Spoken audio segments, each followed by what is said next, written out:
Bismillahirrahmanirrahim. This is Amna and today we will discuss about failure of Taliban in 2001. ये topic start करने से पहले एक बात मैं आप लोगों को क्लियर कर दूं। कल मैंने एक वीडियो अपलोड की रूल ऑफ तालिबान के बारे में, जो उन्होंने 1996 से 2001 तक हुकूमत की, कैसी हुकूमत की, मैंने उस पर एक छोटी सी वीडियो बनाई और उस पर बहुत से मेरे स्टूडेंट्स जो यूट्यूब के हैं उन्होंने कुछ ऐसी बातें की कि जो मैंने नहीं की थी। लाइक उन्होंने कहा कि आपका वेस्टर्न जो गर्ल्स हैं उनके बारे में क्या ख्याल है, ठीक है, और अगर तालिबान ये अलाउड नहीं करते कि लड़कियां फेस को कवर किए बगैर घर से बाहर नहीं निकल सका, ये बात गलत है। आप तसल्ली से मेरी वीडियो देखें, मैंने वहाँ पे कहीं भी ये नहीं बोला कि तालिबान ये चीज़ें गलत कर रहे हैं। हाँ, मैंने वर्ड यूज़ किया कि तालिबान की हुकूमत रिजिड थी।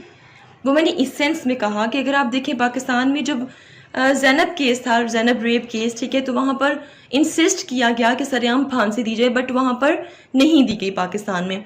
बट जो तालिबान हैं वो इस चीज़ में किसी किस्म की शेम फील नहीं करते। अगर कोई ऐसा इशू वहाँ होता है वो सरेआम पनिशमेंट्स दे सकते हैं। अच्छा, दूसरी बात ये कि मैं इस चीज़ के अगेंस्ट नहीं हूँ कि तालिबान जो कहते हैं कि लड़कियों को फेस को कवर करके बाहर निकलें या बाया पहने बगैर बाहर नहीं निकलें, मैं इस चीज़ के खिलाफ नहीं हूँ। हमारे इस्लाम में ये है, अल्लाह ताला ने खाना काबा को छुपा कर रखा है, ठीक है, उसको गिलाफ में रखा है।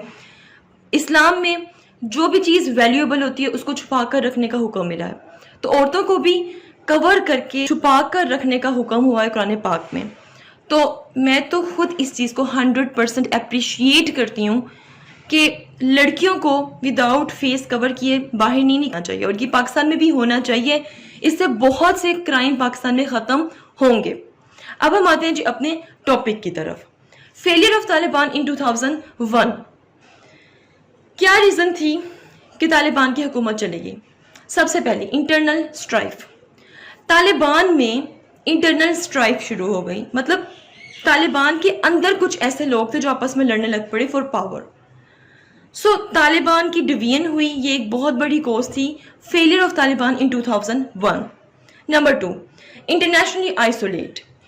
2001 ही एक ऐसा टेन्योर था जब तालिबान को as a party, as a political party, as a government किसी भी मुल्क ने एक्सेप्ट नहीं किया था सिवाय पाकिस्तान और सऊदी अरेबिया के। तो इंटरनेशनली ये आइसोलेट थे, ये भी एक बहुत बड़ी रीज़न थी तालिबान की हुकूमत की डाउनफॉल की। Then number 3, gender discrimination and education policies. कुछ एजुकेशन पॉलिसीज तालिबान की ऐसी थी जो फिजिबल नहीं थी और उनमें क्लियर जेंडर डिस्क्रिमिनेशन नजर आता था। मैं इस चीज़ को अपोज लाजमी करूंगी। ये पॉसिबल नहीं है कि आप लड़कियों को सिर्फ घर तक रिस्ट्रिक्टेड कर दो, ठीक है। This is openly gender discrimination, ठीक है। ये बहुत बड़ी रीज़न थी तालिबान के फॉल की। Then wrong use of media भी एक रीज़न थी, and lack of political framework. Taliban के पास कोई पॉलिटिकल इंस्टीट्यूशंस नहीं थे, जैसे कि आजकल की गवर्नमेंट के पॉलिटिकल इंस्टीट्यूशन होते हैं, वैसे उनके पास कोई भी पॉलिटिकल फ्रेमवर्क या पॉलिटिकल स्ट्रक्चर नहीं था। तो ये रीजंस थी तालिबान के फेल होने की। Now let's understand purpose of US invasion of Afghanistan in 2001। मैं आपको ऑलरेडी बता चुकी हूँ कि 2001 में यूएस ने क्यों इन्वेड किया अफगानिस्तान में, ठीक है। अब यूएस कहते हैं जी कि हमने इसलिए इन्वेड किया क्योंकि हमने वॉर ऑन टेरर स्टार्ट की, हम लोग टेररिज्म को ख़त्म करना चाहते थे, हम लोग अलकायदा को डिसमेंटल करना चाहते थे, तो इन्होंने उसामा बिन लादेन को ख़त्म किया, ठीक है। और ये remove Taliban from power, Taliban को पावर से रिमूव करना चाहते थे, तालिबान भी पावर से रिमूव हो गए। अब क्वेश्चन ये रेज होता है कि जब अलकायदा ख़त्म, तालिबान पावर से रिमूव, देन इनका वहाँ रुकने का क्या काम बनता है? देन इनका मज़ीद अफ़गानिस्तान में स्टे करने का कोई काम नहीं था। देखें, इसके पीछे इनके कुछ और भी रीजंस थी, इनके कुछ और भी गोल्स थे, जैसे कि number 2, national interest. National interest बहुत ख़तरनाक चीज़ है। इस टाइम कंटेम्प्रेरी सिनेरियो में किसी को ये फ़र्क नहीं पड़ रहा कि इस्लामी ममालिक के साथ क्या हो रहा है, किसी को ये फ़र्क नहीं पड़ रहा कि हम लोग मुसलमान हैं, वो वाला जो स्टेट है वो भी मुसलमान है, हमें उनकी मदद करनी चाहिए। नहीं, आजकल दुनिया है सिर्फ और सिर्फ नेशनल इंटरेस्ट की, और इसलिए मैं कहती हूँ कि नेशनल इंटरेस्ट बहुत ख़तरनाक चीज़ है। तो अफगानिस्तान में स्टे करने के पीछे यूएस का अपना भी एक नेशनल इंटरेस्ट था, नहीं तो ऐसे वो यहाँ पे पैसे ना लगाता, ऐसे वो इतनी ज़्यादा अपनी आर्मी को यहाँ पर ख़त्म ना करवाता।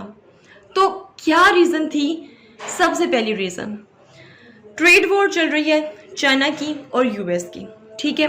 और आपको पता है कि जो अमेरिका है, ठीक है, उसका राज है आसमान पे, ज़मीन पे, पानी में, ठीक है। वो नहीं चाहता कि भाई कोई भी उसके मुकाबले पे आके खड़ा हो जाए। तो जो चाइना है वो उसके मुकाबले में आ रहा है और इनकी ट्रेड वॉर भी चल रही है। तो चाइना पे नज़र रखने के लिए वो यहाँ पर बैठा हुआ था। दूसरा, पाकिस्तान से भाई अमेरिका को मसला है। आप लोग ने स्टार्ट से अगर हम हिस्टोरिकल पर्सपेक्टिव देखें तो हमेशा पाकिस्तान ने यूएस का साथ दिया और हमेशा एंड टाइम पे मुश्किल के वक्त में हमेशा यूएस पीछे हो गया, स्टेप बैक कर गया। तो पाकिस्तान स्टेबल होता हुआ यूएस को अच्छा नहीं लगेगा, तो पाकिस्तान पे नज़र रखना भी ज़रूरी था। इसके अलावा ईरान के साथ भी क्लैश चल रहे हैं, ईरान पे नज़र रखना भी ज़रूरी था। तो अफगानिस्तान में बैठ के अपने इंटरेस्ट को लेके चल रहा था यूएस। दैट्स वाई इसने इतना टाइम, तकरीबन 20 साल अफगानिस्तान में स्टे किया। Number 3, establishing a democratic Afghan state. तीसरी बात जो यूएस क्लेम करते हैं कि हम अफगान स्टेट को डेमोक्रेटिक स्टेट बनाना चाहते थे, ठीक है, इसलिए हम यहाँ पर आए। और डेमोक्रेटिक स्टेट किस तरह बनाना चाहते थे, यहाँ पे किसकी गवर्नमेंट आई, और यूनोकॉल एक कंपनी थी अमेरिका की, ठीक है, इसका क्या रोल है यहाँ पर, किस तरह यूनोकॉल कंपनी के चीफ कंसल्टेंट को इन्होंने अफगानिस्तान का प्रेसिडेंट बना दिया, ये सब कैसे हुआ ये हम देखते हैं नेक्स्ट स्लाइड में। अब अंडरस्टैंड करते हैं कि यूनोकॉल कंपनी अफगानिस्तान में कहाँ से, इसका क्या रोल है अफगानिस्तान की हिस्ट्री में। इस स्लाइड को बहुत ध्यान से आपने अंडरस्टैंड करना है। यूनिकॉल कंपनी बेसिकली अमेरिका की कंपनी थी। ये सिर्फ एक कंपनी ही नहीं थी बल्कि ये अमेरिका की गवर्नमेंट के साथ पूरी लिंक में थी कि किस तरह तालिबान को रिमूव करना, किस तरह एक डेमोक्रेटिक गवर्नमेंट आए जिसको हम अपनी मर्जी से चलाएं। So Unocal a company that was major petroleum explorer and marketer in late 19th century, ठीक है। Unocal plans were to build 2 pipeline, 2 pipeline कौन से, एक गैस का और एक ऑयल का, travelling through Turkmenistan, Afghanistan, Pakistan and India. एक प्रोजेक्ट साइन हुआ, एक डील साइन हुई कि 2 पाइपलाइंस का एक प्रोजेक्ट स्टार्ट किया जाएगा जिसके थ्रू गैस और ऑयल की जो सप्लाई है वो अफगानिस्तान, इंडिया, पाकिस्तान, तुर्कमेनिस्तान मतलब सबको दी जाएगी, ठीक है। और इस प्रोजेक्ट का जो ठेका था वो यूनिकॉल कंपनी को दिया गया।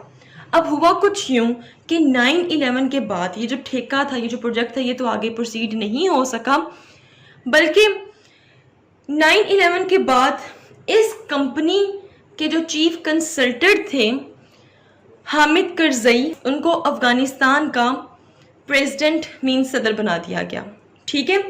अच्छा, इस प्रोजेक्ट से अफगानिस्तान को भी फ़ायदा होना था, ठीक है, उनकी इनकम जो सी है, ठीक है, वो बढ़नी थी अफगानिस्तान की गवर्नमेंट की। तो एक्चुअली में यूएस ने ये क्लेम तो किया था कि अफगानिस्तान में हम एक डेमोक्रेटिक गवर्नमेंट लेके आना चाहते हैं, और वो लेकर भी आए, अपनी ही कंपनी के चीफ कंसल्टेंट को अफगानिस्तान का सदर बनाकर बिठा दिया, जो एक्चुअली में यूएस का पिट्ठू था, यूएस के इशारों पे चलता था, जो यूएस कहता था वो करते थे। तो यूएस इस तरह की गवर्नमेंट चाहते थे अफगानिस्तान में जिसे वो अपने कंट्रोल में रखे और उसी मुताबिक वो अफगानिस्तान को चलाते जाए और अपने नेशनल इंटरेस्ट को प्रोसीड करते जाएं। अच्छा, इसके अलावा क्या पर्पस था यूएस का, provide human rights and helping Afghanistan women and children. उन्होंने कहा कि भाई हम यहाँ पे एक डेमोक्रेटिक स्टेट बनाना चाहते हैं और यहाँ पर वुमेन को उनके राइट्स नहीं मिल रहे हैं, वो देना चाहते हैं, बच्चों को बताना चाहते हैं एक्सट्रीमिज्म से, दैट्स वाई हम यहाँ पर आए हैं। तो हम यहाँ पर एक्चुअली में ह्यूमन राइट्स प्रोवाइड करना चाहते हैं। ये कितना बड़ा मजाक लग रहा है। क्या ईरान में जब उन्होंने अटैक्स किए तो क्या वहाँ पे ह्यूमन राइट्स नहीं थे? सीरिया में क्या ह्यूमन राइट्स नहीं थे? तो सिर्फ अफगानिस्तान में ही क्यों आपको ह्यूमन राइट्स नजर आ रहे हैं? और जितने आपने अफगानिस्तान में ह्यूमन राइट्स दिए हैं वो पूरी दुनिया ने देख ली हैं। देन इस्लामफोबिया, ये एक बहुत बड़ा फैक्टर है जिसकी वजह से यूएस अफगानिस्तान में इतने साल रुका। चाहे लोग इसको डिनाई करें, निगेट करें, बट ये एक बहुत बड़ा फैक्टर है।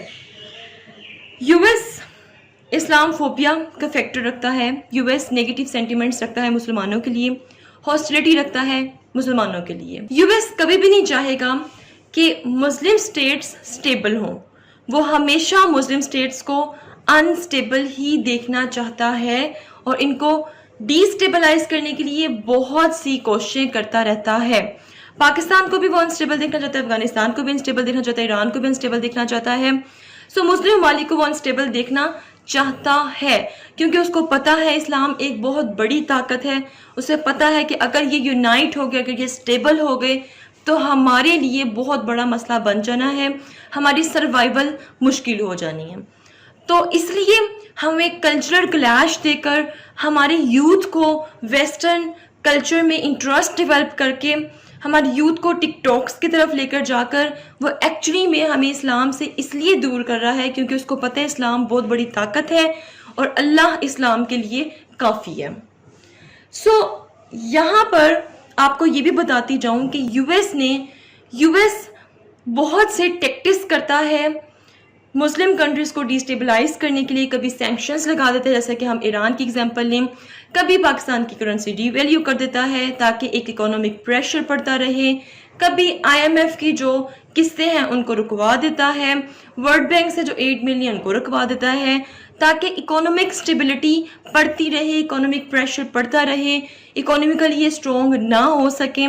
This actually shows hostility for Muslims and ये शो कर रहा है कि यूएस कभी भी नहीं चाहता कि इस्लाम एक ताकत बन के उसके सामने आए और उसको ये बड़ी अच्छी तरह पता है कि इस्लाम एक बहुत बड़ी ताकत है।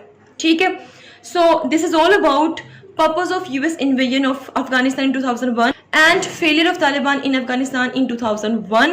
If you have any question, do write your question in comment section below and hit the like and subscribe button if you haven't yet. मिलते हैं जी नेक्स्ट हॉट इशू के साथ। Until then मुझे अपनी दुआ में याद रखिएगा। Stay tuned and Allah Hafiz.